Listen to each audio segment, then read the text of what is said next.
Pero pues la verdad es que sí, me encanta, me encantaría aprenderlo, también me gustan mucho los idiomas. Y sí está entre mis planes volver a meterme, esta vez espero sí quedarme y aprender el idioma. En cuanto a la nacionalidad, tengo dos cosas como para contar. Cuando me fui a este viaje por Medio Oriente, pues obviamente yo tengo solamente el pasaporte colombiano. A mí me impresionó que para poder ir a Medio Oriente tuvimos que empezar el trámite de las visas 8 meses antes, porque para cada país se necesitaba una visa. Entonces yo decía, pero ¿por qué tengo que pedir tanto? Pues yo soy libanesa, palestina, y uno tiene que pedir visas, pero para todo. Mi pasaporte, se llenaron todas las hojas, porque era visa, pues, Siria, Líbano, Jordania, Marruecos, bueno, visa para todo. Cuando fuimos a Palestina, evidentemente, pues era que pasar por Israel, y no podían marcarnos el pasaporte, entonces teníamos que pedir el tourist card, era como la carta de turista, que no nos podían sellar el pasaporte, porque si no, no podíamos volver a ingresar ni al Líbano ni a Siria. Creo que eran los 2 países que no podemos ingresar.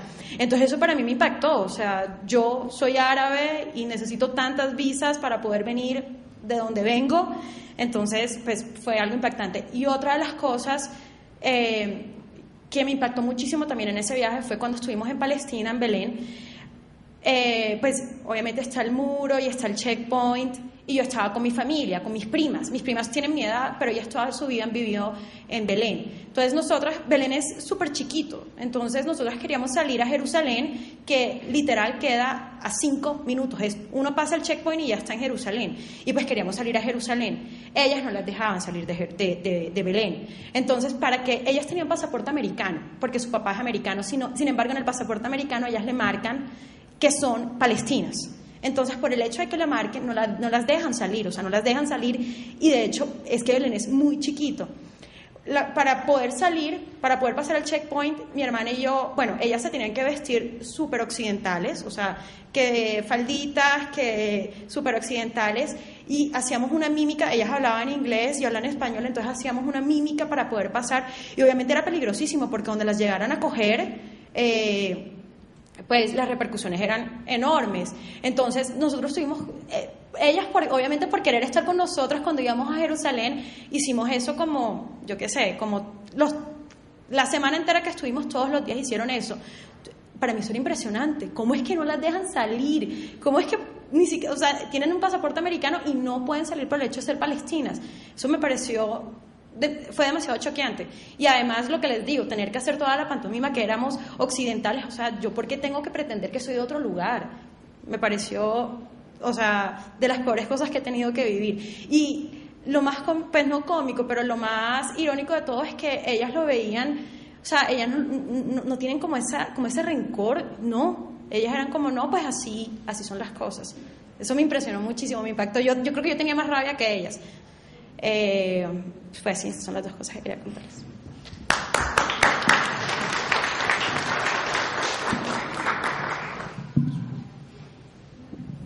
La conversación evoca unas cosas, evocan otras cosas, algo que quisieran mientras estaban pensando. Yo sé que esto dispara recuerdos, nostalgias, algo que quisieran en particular decir. ¿Alguien quisiera hacer una pregunta? Por razones de tiempo, entrega de equipos y demás, tocaría reducirlas a 2 o 3 máximo. Soleima, creo que tienes que acercarte.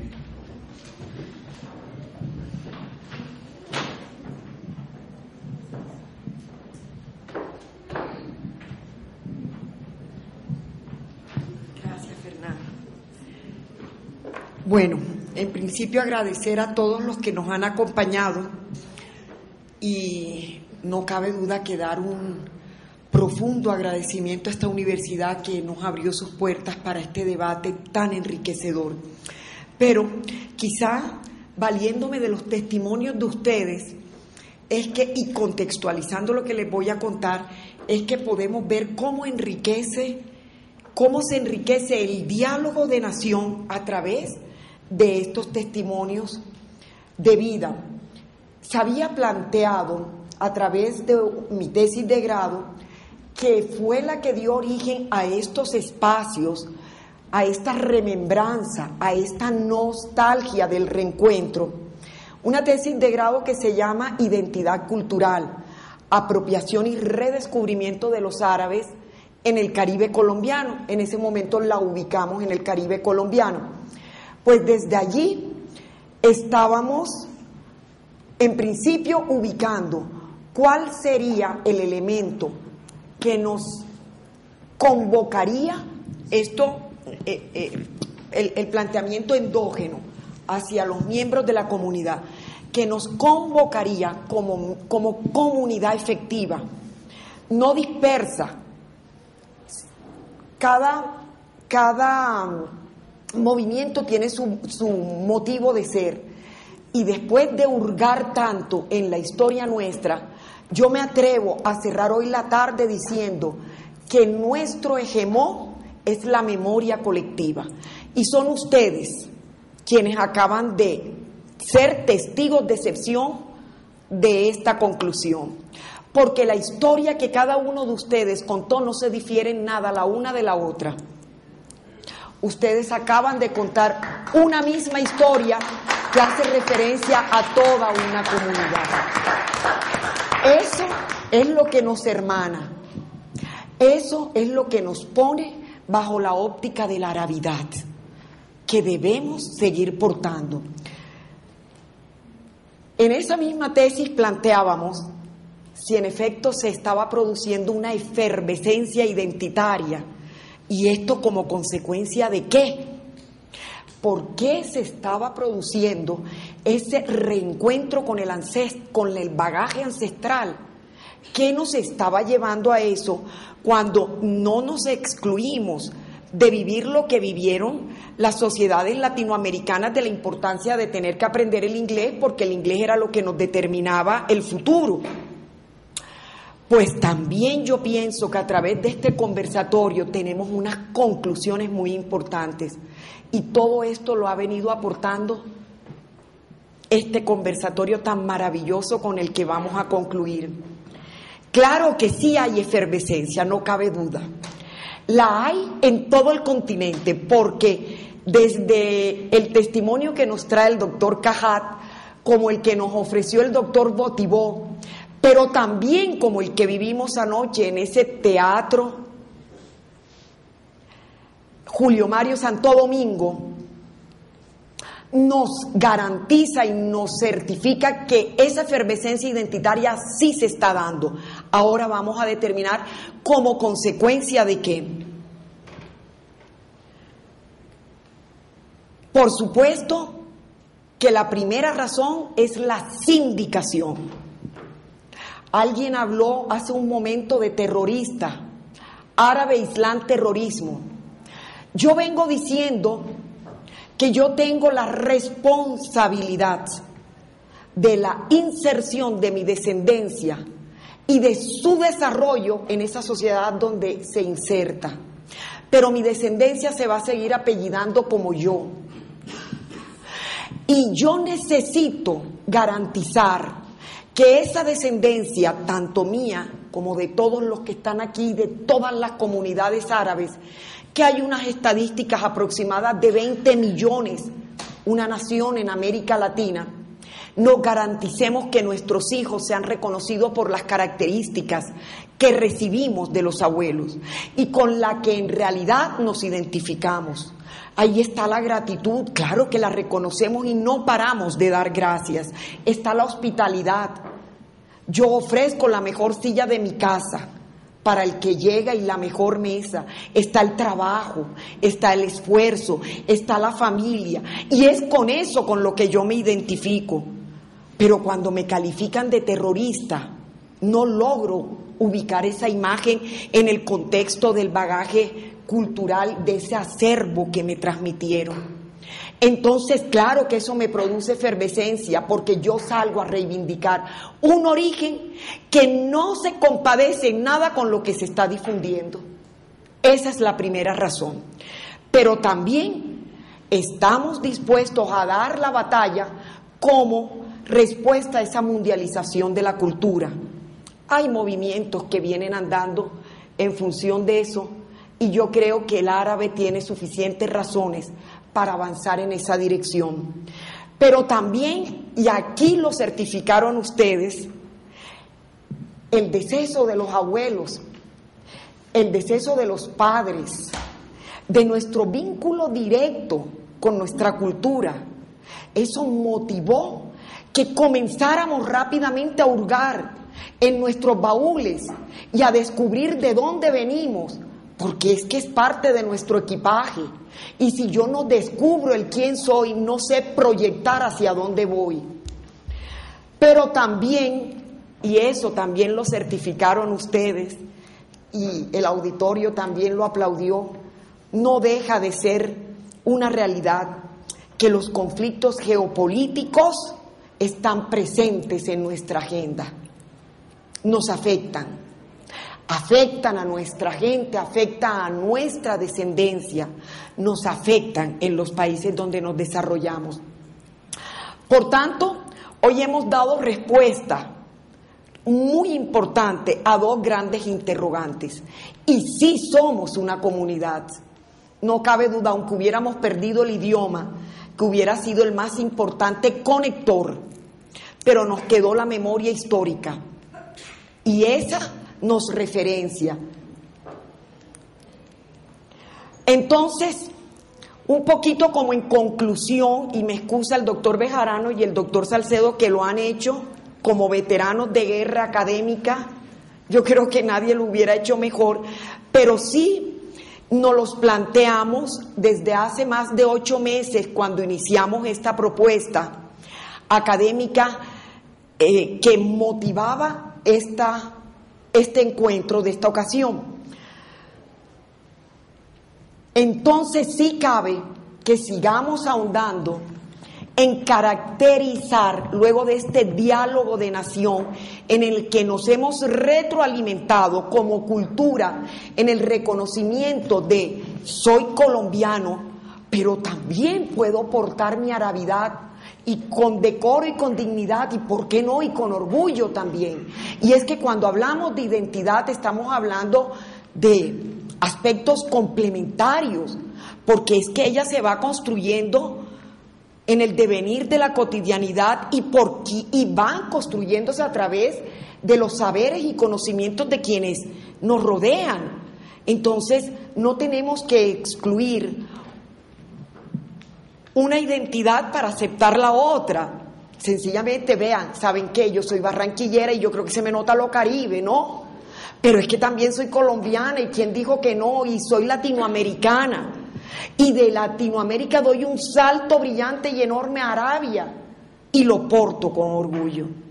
Entonces, ahí le queda a la academia seguir ahondando en caracterizar, después de este diálogo de nación por más de 120 años, qué es ser árabe hoy desde Colombia.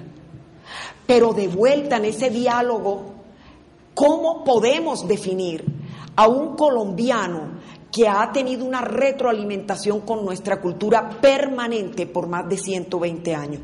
¿Cómo reconocemos a ese colombiano sin la caracterización de lo árabe?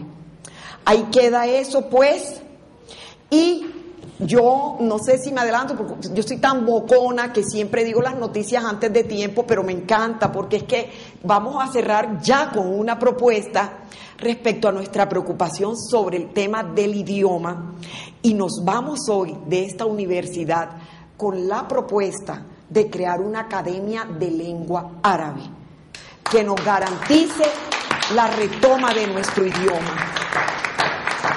Yo no voy sino a decir gracias por su asistencia y vuelvo a entregar.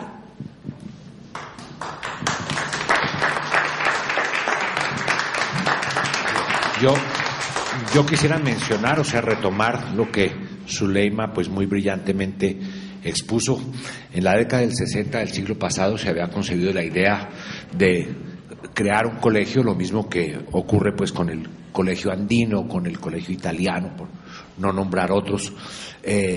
sobre un colegio, llamémoslo multinacional, donde estuviera pues toda la parte de la cultura árabe allí, y esto no prosperó.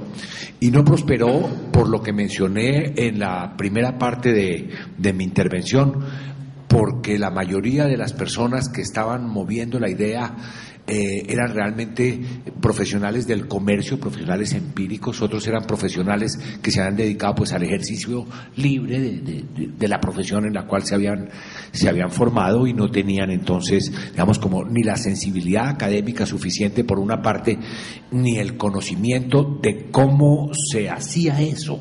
O sea que eso no puede ser solamente con voluntarismo, sino que hay que saber crear una cosa académica. Yo creo, Zuleima, que tu idea la acogemos y la debemos respaldar. La historia de los inmigrantes en América Latina, particularmente en Colombia, está por escribirse. O sea, se ha narrado, se cuenta, se menciona a través de anécdotas, de vivencias nuestras, incluso llegando probablemente a la ramplonería, si ustedes me disculpan, con las cuales les narré yo a ustedes mi vivencia, simplemente dada la hora para que no cayeran en el coma profundo, sino es la estrategia que me toca usar en mis clases cuando veo que los estudiantes de atrás, sobre todo, empiezan a roncar en do mayor. Yo creo que esa historia está por hacerse. O sea, tenemos documentos, aquí están los libros. O sea, cuando se habla de las mujeres árabes de Colombia, aquí hay testimonios, ¿sí? O sea, todas estas cosas hay que rescatarlas, ¿sí? Hay libros de varios, hay notas de varios de nuestros antecesores. Creo que sigue siendo la nostalgia aquí, con una honrosa excepción, el que vemos en los noticieros, en mi caso particular, y no entiendo las consignas de lo que están gritando en la primavera del Oriente Medio. No entiendo qué es. O salen los avisos, o salen los grafitis. Entonces nos toca esperar a que el narrador de CNN, preferiblemente en español, o de la BBC de Londres, nos cuenten qué es lo que está ocurriendo. Y eso es muy triste, o es muy lamentable en mi caso personal, al estar... Sí, de pronto entiende uno el Habibi por ahí a veces, ¿no? A veces, como ayer lo oí como 100 veces en las danzas que estuvieron magistrales. Pero yo haría un llamado a eso, a que estos testimonios, esta tradición oral se plasme mucho más sistemática y más formalmente. Yo creo que desde todas las áreas en las cuales los descendientes de árabes nos desempeñamos, con, por supuesto, la solidaridad y la visión sistemática de los estudiosos de las ciencias sociales, eso nos ayudaría muchísimo en el propósito de preservar esa cultura de nuestros antecesores. Por supuesto que nuestros abuelos y nuestros padres le deben muchísimo a Colombia, pero ellos también trajeron acá, como hicieron en España, ¿sí? Se apropiaron de la cultura aquí e hicieron que nosotros nos apropiáramos de tal manera que incluso algunas de las cosas, para ser reiterativos, como el caso del idioma, lo perdiéramos. Pero también, como ocurre con algunos colombianos que hemos tenido la oportunidad de estudiar en el extranjero, no solamente nos apropiamos de cosas allá, sino que sembramos una semilla de lo que es lo nuestro. Y allí, cuando hemos viajado a estudiar a los Estados Unidos, los gringos, por lo menos en el ambiente en el que nos hemos movido, saben que nosotros ya sabíamos manejar automóviles antes de llegar allí, que nosotros nos vestíamos, ¿sí?, con más o menos buen gusto, al menos un poco mejor el gusto que el de ellos, antes de viajar allá. Y nuestros vecinos y nuestros profesores aprendieron a decir palabras en español más allá de adiós y amigo. Yo creo que allí sembramos también parte de esa cultura y les enseñamos y les aprendimos a apreciar la gracia que tiene una bailarina como Shakira, por ejemplo. Entonces yo creo que ese tipo de cosas están por escribirse. Yo no quiero hacer propaganda a esto. Hay una versión novelada de la inmigración de los libaneses de finales del siglo XIX y principios del siglo XX hasta la década del 50 del siglo pasado. Esa novela se llama La caída de los puntos cardinales. Es una versión novelada de eso. No es una propaganda. Yo voy a obsequiar, yo no vendo esto. Esto es Luis Fayad, es el autor, es de nuevo por razones genéticas, mi hermano, él no tiene la culpa de eso, ¿no? Hernando, yo quiero dejar, tú que eres estudioso de las ciencias sociales, obsequiarte este ejemplar. Por supuesto, esto también tiene dueño, pero esto no lo miren aquellos que lo vayan a analizar con ojos más allá de una obra literaria, ¿sí? En donde por lo menos se da el testimonio, la vivencia, ¿sí?, de un individuo que escuchó a quienes inmigraron a este país desde el momento en el que salieron hasta cuando llegaron acá. Yo quisiera finalmente, creo que en nombre de todos, agradecerle a esta institución que nos acogió, ¿sí? Por supuesto a los dos profesores que magistralmente han llevado a cabo este evento. Y a ti, shukran, Habibi.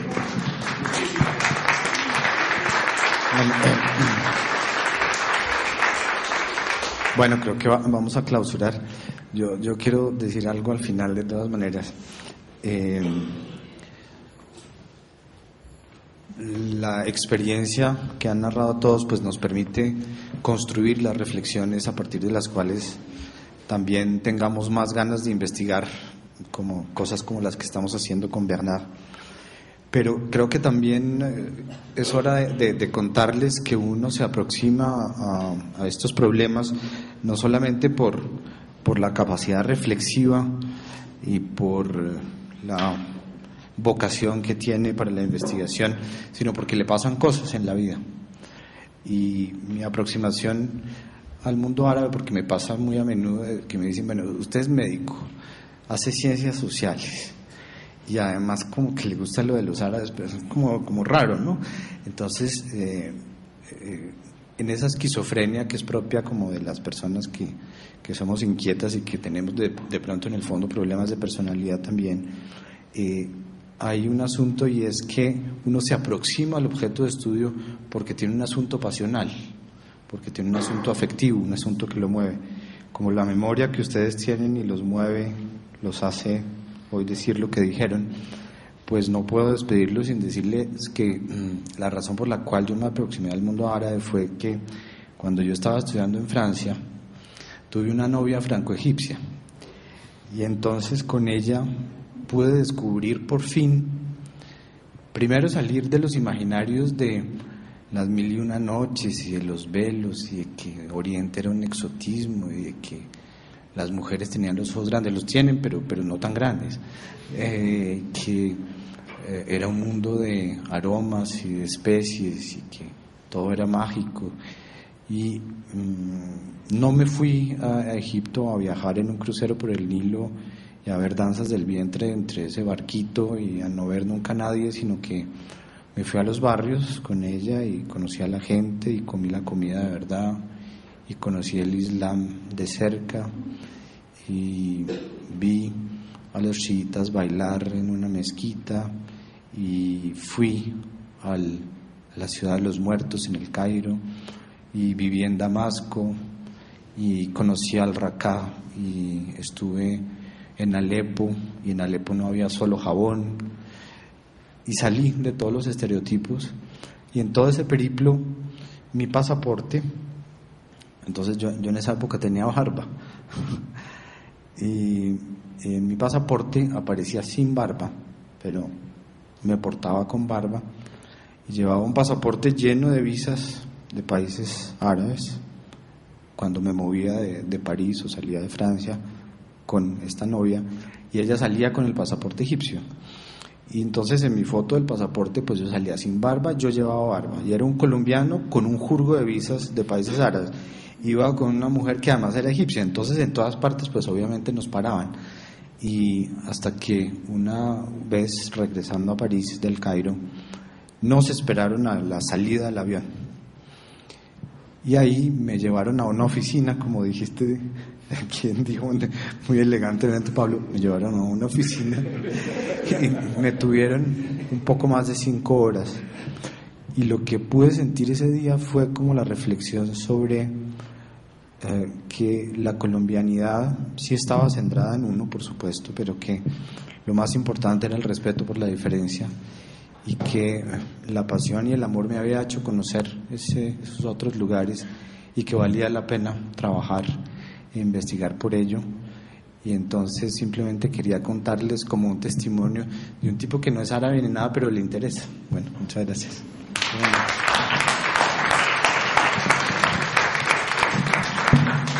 Pero, ¿me permiten un segundito?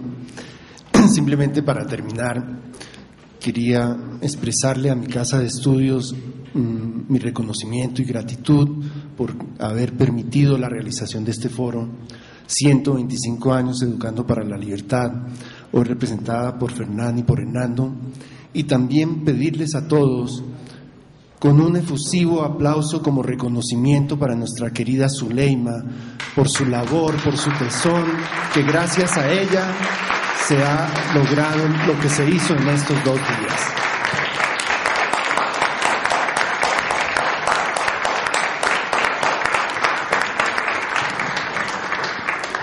Bueno, buenas noches. Un aplauso final por Luzario Zamudio, que siempre permite que nos miremos en la diferencia.